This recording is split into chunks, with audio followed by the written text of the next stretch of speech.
Then hello, welcome to RVN Music Zone. संस्कृति मया औ विकास के माला, जय हो मोर रायपुर जिला।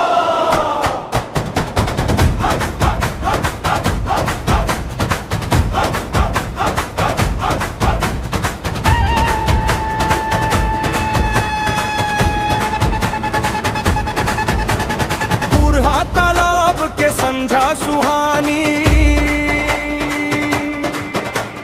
पुरखौती मुक्तांगन कहे कहानी। महंत घासीदास संग्रहालय महान इतिहास गाथा रखे पहचान। नंदनवन जंगल सफारी के शान, खबर आवई देश विदेश के इंसान।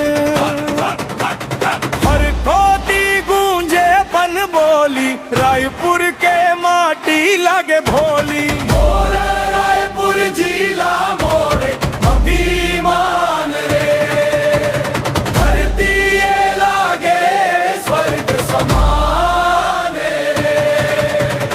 अवनपुर आरंग धर शिवा गाथा, जय जय हो मोर छत्तीसगढ़ माता।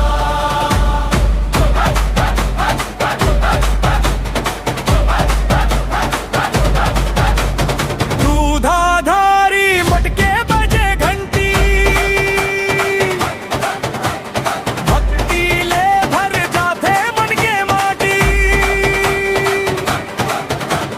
शहीद वीर नारायण सिंह स्टेडियम, खेल के गूंजे देश भर नाम।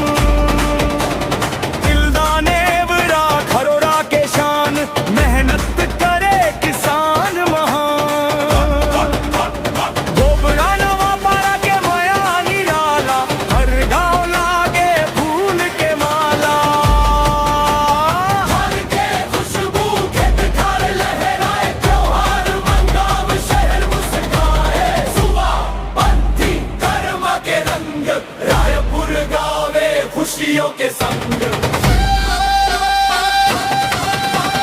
नवा रायपुर चमके दिन रात।